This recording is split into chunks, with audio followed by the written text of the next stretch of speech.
Hi అండి అందరికీ. ఇలా పీతల పులుసు చూపిస్తున్నాను. నేను ఎట్లా చేస్తానో ఒకసారి చూడండి.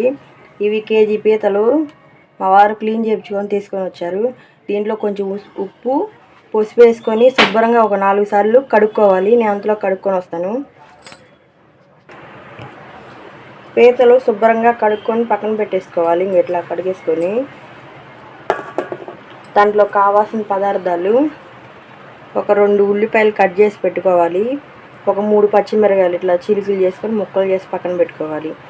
మనకి శనగపప్పు ఉండే కదా, ఆ శనగపప్పు మిక్సీ పట్టుకొని ఈ కప్పు తీసుకోవాలి. ధనియాల పొడి కొంచెం మనకు సరిపోయినంత, అల్లము, చిన్నుల్లిపాయలు, కొబ్బరి పేస్ట్. ఇది దాంట్లోకి ఒక పెద్ద సైజు నిమ్మకాయ అంతా చింతపండు నానబెట్టి పెట్టుకోవాలి.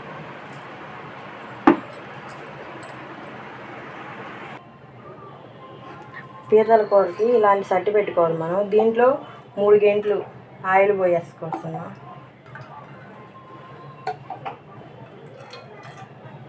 మూడు గంటలు ఆయిల్ పోసాను.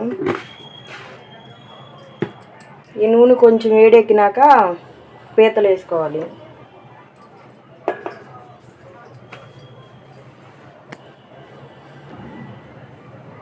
నూనె వేడెక్కింది. ఈ పీతలు మన దాంట్లో వేసేద్దాం. నూనెలో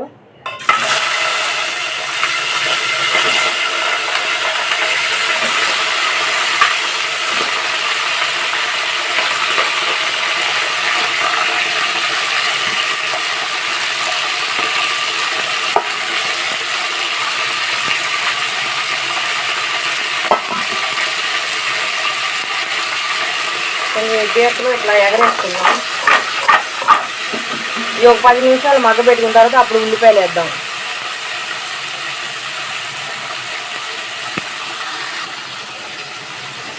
ఇప్పుడు ఉల్లిపాయలు పచ్చిమిరపకాయలు కూడా వేసేద్దాం.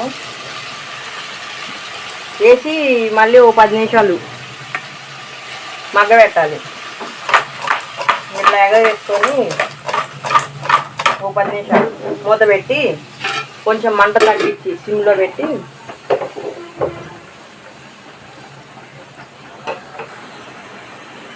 మూత తీసి మళ్ళీ ఇంకోసారి ఇట్లా ఎగరేసుకొని దీనిలో కొంచెం పసుపు, ఒక స్పూను,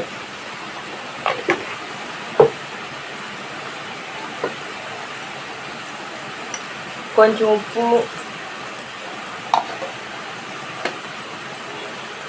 మళ్ళీ ఇట్లా ఎగరేసుకొని ఒక 5 నిమిషాలు మగ్గబెడదాం.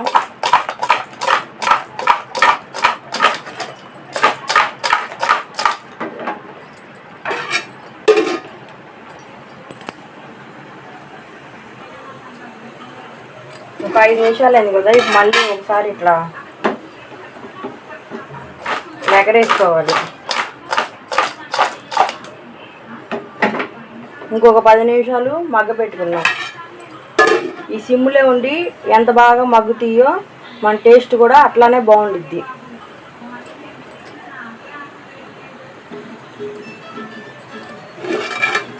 ఇది మగ్గిందా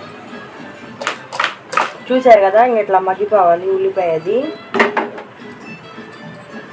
మనం ఇందాక మసాలా మిక్సీ వేసుకున్నాం కదా, ఈ పేస్ట్ దీంట్లో వేసేద్దాం.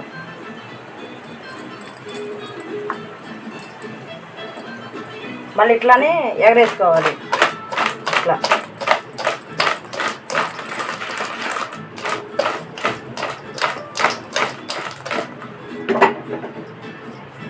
ఇది మూత పెట్టి ఒక 5 నిమిషాలు మగ్గనిద్దాం.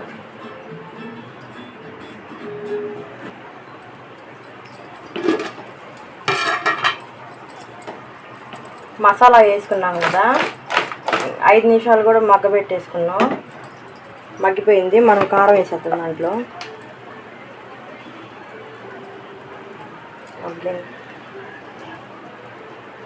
ఒక 2 గంటలు కారం వేసేసుకున్నాం. మళ్ళీ ఇంకోసారి ఇట్లా ఎగరేసుకున్నాం.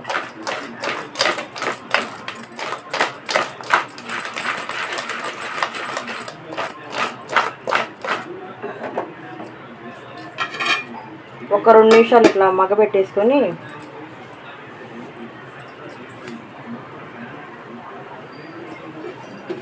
కారం వేసాం కదా, కారం వేసింది కూడా ఇంక ఇట్లా మగ్గిపోయింది. మనం చింతపండు గుజ్జు ఈ పీతలలో పోసేద్దాం.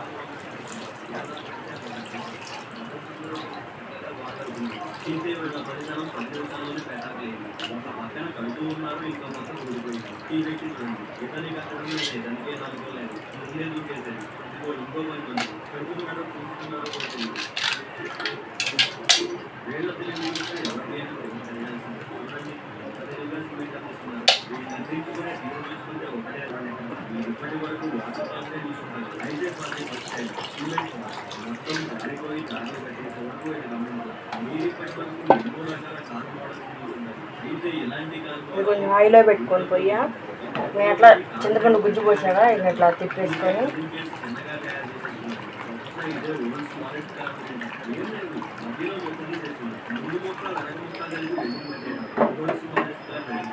ఈ చింతపండు గుజ్జు మనం కొంచెం చిక్కబడేంత వరకు ఉడకబెట్టుకోవాలి.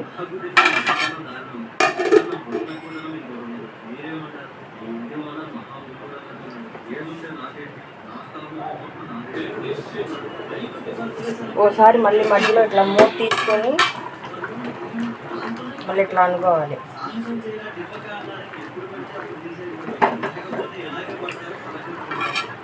మూత పెట్టుకొని మళ్ళీ ఉడకనిద్దాం.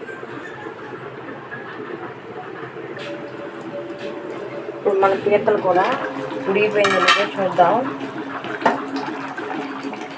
చూసారు కదా, ఇందాక మనం చింతపండు గుజ్జు ఎక్కడ దాకా పోస్తున్నాము, ఎట్లా గుత్తగా వచ్చిందా ఉడకబెట్టుకోవాలని చెప్పి కదా, ఉడికిపోయింది. దాంట్లోకి మనం ధనియాల పొడి వేసుకుందాం, కొత్తిమీర,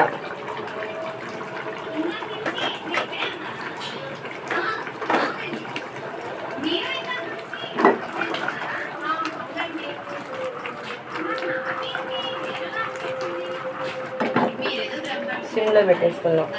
ఒక 2 నిమిషాలు ఇట్లా పెట్టుకుంటే ఆ మసాలా ఫ్లేవర్ అంతా దాన్ని బట్టి పెట్టుకుంటాం.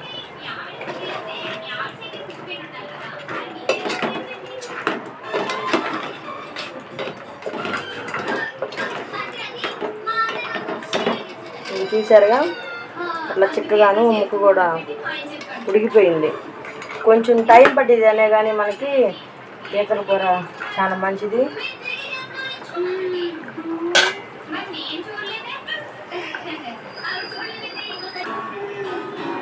పీతల కూర అయిపోయింది, ఉడికిపోయింది. మనం కట్టేస్తాం.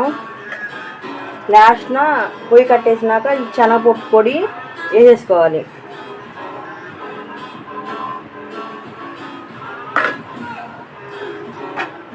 ఒకసారి ఇట్లా చేద్దాం.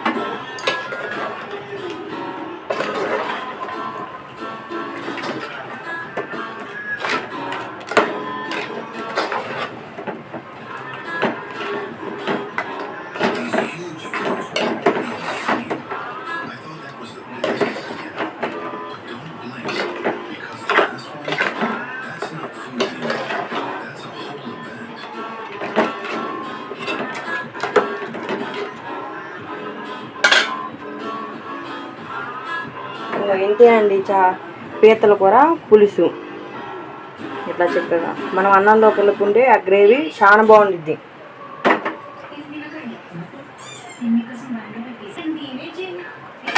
మూత పెట్టేసుకొని ఒక 2 నిమిషాలు అయినాక మనం అన్నంలో కలుపుకొని దాని టేస్ట్ ఎట్లా ఉందో మీకు తిని నేను చెప్తా.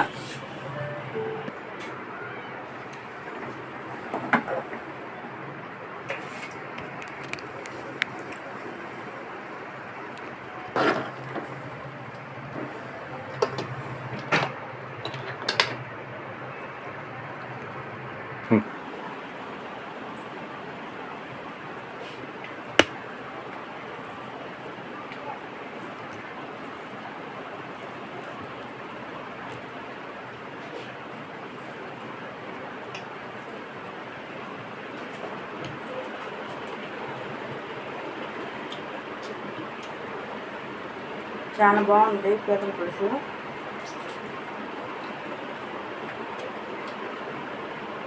దీంట్లో ఉన్న పీసు పదార్థం మనకి బోన్కి చాలా మంచిది. వారంలో ఒకసారి తెచ్చుకొని తినండి, చాలా బాగుంటుంది ఇది. ఇది కర్రీ మీరు చేయకపోతే ఒకసారి మీరు ట్రై చేయండి. ఈ వీడియో నచ్చితే మీకు లైక్ చేయండి, షేర్ చేయండి.